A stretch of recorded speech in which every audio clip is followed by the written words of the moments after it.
அடிப்படை. என்ன விட்டமின் வேணுமோ மினரல்ஸ் வேணுமோ எல்லாத்தையுமே இந்த உடலே உருவாக்கி தான் தரும். எலும்புகளை உருவாக்கியது இந்த உடல். அந்த எலும்பு கிராக் ஆனா ஒட்ட தெரியாதா உடம்புக்கு?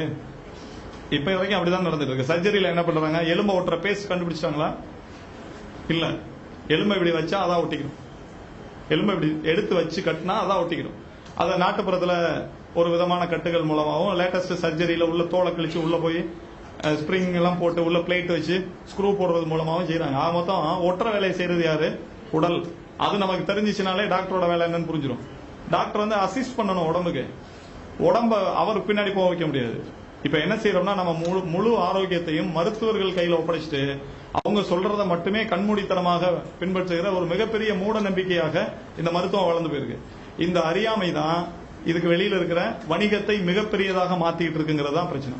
அப்படிங்கிற மருத்துவர் அவருக்கு ஏற்படக்கூடிய தொந்தரவுகளை தானே சரியாக்கி கொள்கிற திறன் உண்டு அப்படிங்கிறது நம்ம முன்னோர்களுக்கு தெரியும். நம்மளே சும்மா செக் பண்ணலாம். கையில பிளேடு பட்டுருச்சுன்னா ரத்தம் பூரா வெளியே போயிருமா?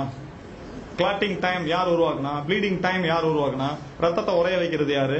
அந்த கிளாட்டிங் மெக்கானிசம்ங்கிற 8 ஸ்டேஜ்களை யார் நடத்துறது? நம்ம பூரா கண்டுபிடிச்சோம். செய்யறது யார்? செய்யறது உடல். அப்ப மனித உடல்ல நடக்கிற மாற்றங்களை கூர்ந்து கவனிச்சோம்னா, இந்த உடலை பின்தொடர்ந்தோம்னால் நமக்கு வந்து நம்ம உடம்புக்குள்ள மருத்துவர்னு ஒருத்தர் இருக்கிறார் அப்படிங்கிறது உண்மை புரியும். சரி, நம்ம முன்னோர்களுக்கு புரிஞ்ச உண்மை நமக்கும் புரியுது. இதை எப்படி இன்னும் வலுப்படுத்திக்கிறது ரொம்ப முக்கியம். எதிர்ப்பு சக்தியை சரியாக வைத்துக் கொள்ளும் போது இந்த வணிகம் சார்ந்த எந்த மருத்துவத்தையும், மரபொழி மருத்துவம் உள்ளிட்ட எந்த மருத்துவத்தையும் நாட வேண்டிய அவசியம் இல்லாமல் போகும். அப்படி என்ன அடிப்படை விதி அப்படின்னா ரொம்ப ஈஸி தான். நான் சொன்னதெல்லாம் உங்களுக்கு தெரிஞ்சிருக்கும். எதற்காக சாப்பிடுறோம்? நம்ம ஏன் சாப்பிட்டுட்டு இருக்கோம்? பெல் அடிச்சா. காரணம் என்ன? நான் குழந்தைகள்கிட்ட தொடர்ந்து ஏறத்தாழ ஒரு 10,000 குழந்தைகள்ட்ட கேட்டு போன வைங்களேன். எல்லா குழந்தையும் நல்ல பதில் சொன்னா. 2 பதில். ஒன்னு அம்மா சொன்னா சாப்பிடுவோம், பெல் அடிச்சா சாப்பிடுவோம். இது உண்மையா இல்லையா நீங்களே யோசிச்சு பாருங்க. நம்ம வீட்டில் இருக்க குழந்தைகளும் பெரியவர்களும் உரையாடுகிற வார்த்தைகள் எத்தனைன்னு பட்டியலிடுங்க. பெரும்பாலும் நம்ம அதிகபட்சம் பேசுற வார்த்தைகள் வந்து ரொம்ப குறைவு. எதை பத்தி பேசுறோம்னா கமாண்ட்ஸ் மட்டும்தான். அன்பை வெளிப்படுத்துகிற வார்த்தைகள் எதுவுமே வர்றதில்லை. கமாண்ட்ஸ் மட்டும்தான். காலையில சீக்கிரம் எந்திரி, சீக்கிரம் குளி, சீக்கிரம் ஸ்கூலுக்கு கிளம்பு, ஈவினிங் வந்தா சீக்கிரம் ஃப்ரெஷ் ஆகு, யூனிஃபார்ம் சேஞ்ச் பண்ணு, டியூஷனுக்கு போ, சீக்கிரம் தூங்கு. ஒரு நாள் ஓவர். 28 நாள் இப்படி சரியா போயிடும். மிச்ச நாட்கள்ல சண்டே அன்னைக்கும் தூங்குற, திரும்பி எழுப்பி விடுங்க இல்லையா? Special homework. அப்ப இதுதான் நமக்கும் நம்ம குழந்தைகளுக்குமான உளவியல் ரீதியான தொடர்பே மாறி போயிருக்கு. இதுக்கான காரணம் என்ன அப்படின்னா நம்மளை சுத்தி உருவாயிருக்கிற எல்லா தொழில்களும் வணிகமயமாய் போயிருக்கிறது தான். இதனுடைய ஆணிவேர் மருத்துவம் வணிகமயமாய் போயிருக்கிறது. அப்ப மருத்துவத்தினுடைய வணிகம் அதுல இருந்து வெளியே வர்றதுக்கு நம்ம உடம்புல அடிப்படையா நம்ம புரிஞ்சுக்கிற வேண்டிய விஷயம் பசி. பசி அப்படின்னா எதுக்கு வருது பசி? சாப்பாடு கொடுக்கலன்னா கேட்குமா? இல்ல கேட்டாதான் கொடுக்கணுமா? கேட்டாதானே கொடுக்கணும். உடம்புக்காக தான் சாப்பிடுறோம் நம்ம இல்லையா?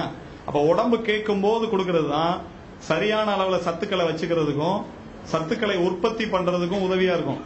பசிச்சு சாப்பிடாதவங்களுக்கு எல்லாம் சத்து குறைவா இருக்கும் அல்லது அதிகமா இருக்கும். பசிச்சு சாப்பிடலன்னா உடம்புக்கு தேவையானது கிடைக்காது. உங்களுக்கு தேவையானதானே சாப்பிடுறீங்க. அப்ப உடம்புக்கு தேவையானதை உடம்பு தராது. பசிச்சு சாப்பிடுறதுனுடைய அவசியம் 2. ஒன்னு சத்துக்களை சரியான விகிதத்துல வச்சுக்கிறது.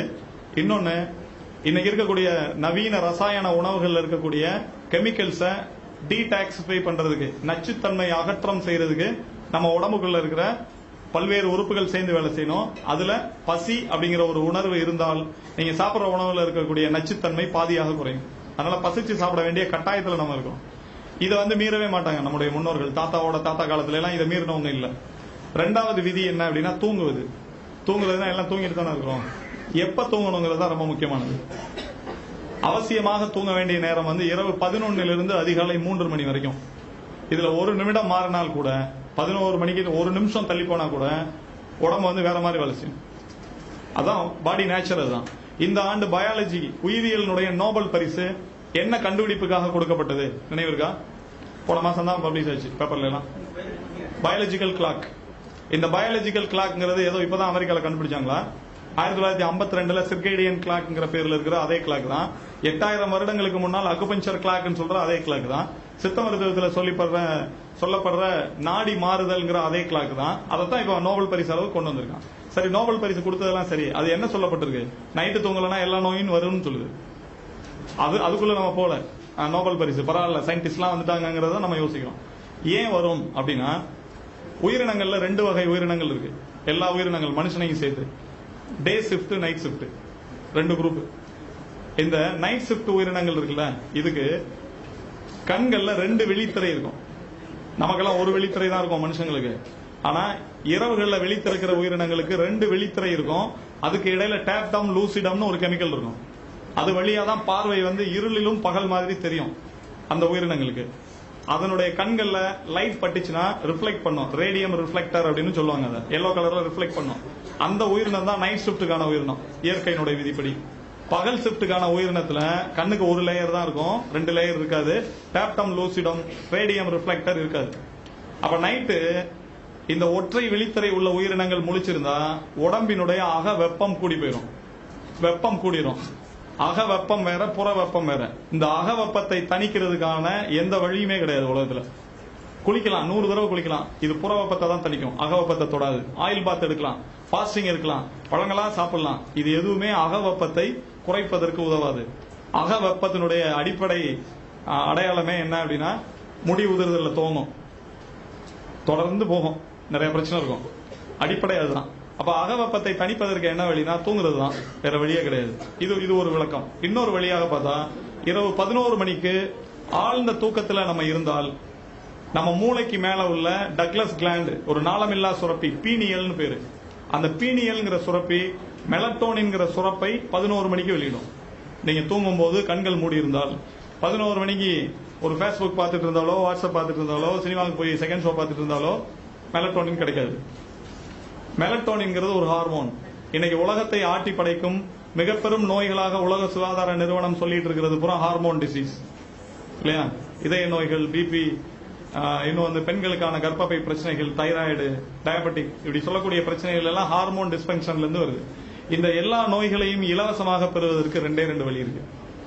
2 வழி என்னன்னா, எப்ப பசிச்சாலும் சாப்பிடக்கூடாது, எப்ப ஃபுட்டை பாக்குறீங்களோ அப்ப பசிக்கலனாலும் சாப்பிடணும். இது 1. 2வது வழி, நைட்டு தூங்கிடவே கூடாது. அப்படியே தூங்கினாலும் ஒரு 12 மணிக்கு மேல தூங்குங்க. அப்படி தூங்குனீங்கன்னா மெலட்டோனின் எப்பயுமே கிடைக்காது பெர்மனண்டா இல்லையா? மெலட்டோனின் கிடைக்கலன்னா தெரியும், முகத்தை பார்த்தா தெரியும், தோல்ல எழுதி வைக்கும். கண்டுபிடிப்புகள் வந்து ரொம்ப அட்வான்ஸ் ஆயிருச்சு. பழைய பாரம்பரிய டயக்னோசிஸ் இருக்கு, ஃபேஸ் ரீடிங், மைண்ட் ரீடிங் எல்லாம் இருக்கு இல்லையா? ஒரு நபரை பார்த்தவுடன் தெரியும் அவர் எவ்வளவு நேரம் தூங்குறாரு, எவ்வளவு நேரம் தூங்கல.